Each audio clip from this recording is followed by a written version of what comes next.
Why can excessive protein and fats cause gas and bloating in vegans? Roll the titles. For the record, I'm done trying to make y'all comfortable. For the record, you ain't trying to grow, then it's done for you. Hey everyone, it's good to see you again. If we haven't met before, then hi, I'm GojiMan. I'm a qualified nutritionist and soon to be PhD student. I do vegan health and nutrition videos as often as I can. So if you have a question for me, then hashtag AskGojiMan in the comments below, or alternatively send your video questions through to contact@gojimannutrition.com. As always, just a quick reminder that I'm now offering the SIBO organic acids test, stool tests and consults via my website. So if you have any health or digestive problems, then consider taking these tests, as they will provide a lot of very detailed information upon which you can start making informed decisions and then start getting your health back on track. And on that bombshell, to the video. So as you can see here is a diagram of your stomach and overall digestive system. So obviously right at the top you have your stomach, and in the stomach this is where protein digestion typically occurs.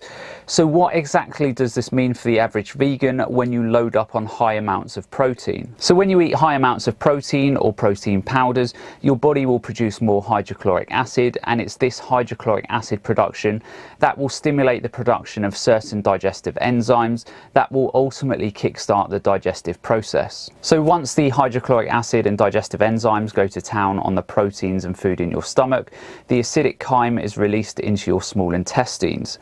And the acidic chyme is just fancy scientific jargon for semi-fluid mass of partly digested food, and this is expelled by the stomach, and this acidic chyme typically has a pH of around 2. So while this acidic chyme is hitting your small intestines, your gallbladder and pancreas will release bile and also pancreatic enzymes such as lipase and trypsin. And these release of bile salts will trigger fat breakdown in the small intestines, as well as some protein breakdown as the pancreatic enzymes are released. So just as a quick recap, you get predominantly protein digestion in the stomach and a mixture of protein and fat digestion in the small intestines. Now your small intestines consists of 3 parts. The duodenum connects to the stomach, the middle part is the jejunum, and the final part is the ileum that connects to the colon. So again, just to reiterate, the heavy lifting of your digestion of fats and proteins is done in the stomach and duodenum. And when this heavy lifting doesn't occur in the stomach and duodenum, it can cause a cascade of issues downstream in your digestive tract. So by the time your food hits the ileum, most of the protein and fats have been broken down. The next step is when all of this material hits the colon, and this initial hitting of the colon is where typically your electrolytes and fluids get reuptaken, as well as some minerals. So again, just to recap, as this is very important, in the stomach you have predominantly protein digestion, in the small intestine you have protein and fat digestion, and then in the colon you are taking on electrolytes, minerals and fluids. Now there are lots of potential issues that can occur if the proteins and fats aren't being digested correctly. So for example, in the stomach, if your proteins aren't being digested correctly, then you can start running into acid reflux type issues. So I see this quite a lot for people who consume high amounts of protein and protein powders, who aren't breaking down the protein and protein powders. They can then start running into reflux type issues. And similar issues can occur in your small intestines. So if your body isn't producing sufficient amounts of digestive enzymes and pancreatic enzymes, you are going to run into more putrefaction and also rancidification. Rancidification are fats going bad, and putrefaction are proteins rotting. So if you aren't digesting proteins and fats correctly in the stomach and small intestines, you can get significant amounts of gas and bloating. Now people just assume that gas and bloating is just a carbohydrate issue, but often this is not the case. And of course the valve between the small intestines and the colon is called the ileocecal valve. And if you have high amounts of putrefaction and rancidification of fats and proteins around your ileocecal valve, then the valve can become inflamed and then allow the migration of bacteria from the colon into the small intestines. This can obviously trigger lots of gas and bloating, and not only that, if there is a large migration of bacteria from the colon to the small intestines, you can then start developing SIBO type issues, and then the gas and bloating will simply go through the roof. Now, if we take this back to basics, the more protein and fats that you eat, the more stress that can be put on your digestive system, particularly if you are eating very high amounts. So let me just explain this in another way. Hypothetically, if you had 5 cups of hydrochloric acid in your stomach, which was enough to digest 5 cups of proteins and fats. Now, if you start ramping up on protein powders, lots of proteins in your diet, as well as lots of fats, you now have 9 cups of protein and fats and still only 5 cups of hydrochloric acid. Now, by the time the stomach has produced a sufficient hydrochloric acid,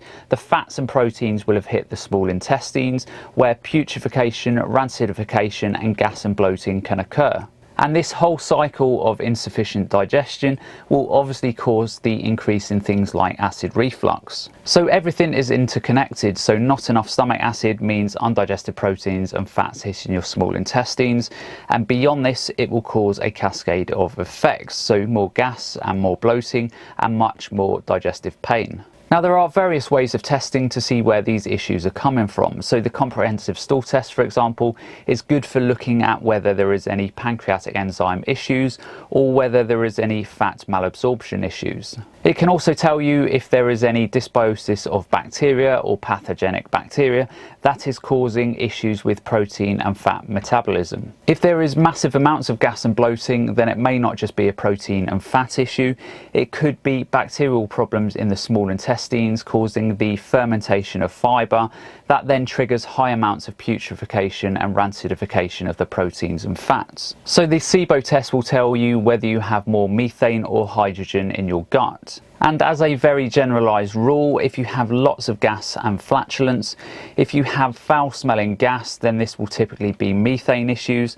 And if it's hydrogen, then you'll have lots of gas and bloating that don't smell too bad. Other pathogenic and parasitic infections can also cause all manner of issues with protein and fat metabolism and be accompanied by digestive issues. Citrobacter, Klebsiella and worms are some of the most common forms and issues. And obviously, the higher up the problem is with protein and fat digestion, the more there is a cascade effect throughout your digestive tract. So how do you resolve these types of issues? Well, first you need to get your macronutrients in line. So if you are eating higher amounts of proteins and fats, and these are a real problem for you, then you have to dial down these until you get your gut moving in the right direction. If these initial dietary modifications don't work, then you need to delve into testing and treat what you find. So for example, if you have fat or protein malabsorption issues, then you need to deal with these first. If you have bacterial, yeast or parasitic issues at play, then you need to deal with these issues first before you can get your protein and fat metabolism firing on all cylinders. Now, these type of problems can typically be worse for raw vegans, because if there is longer term malabsorption issues at play, then the more nutrients your body will be malabsorbing. So for example, if you are not absorbing zinc correctly, then your body may struggle with producing hydrochloric acid, as zinc is important in producing this, and then this can then trigger that digestive cascade. So my biggest takeaway from this video for you is to not let things snowball. So if you are having digestive issues, don't leave it until you are passing a lot of blood before you reach out to a doctor, dietitian or nutritionist. So that's the end of today's video. I hope you all enjoyed, and as always, remember to look after your body, because it's the only place you have to live. And I'll see you next time.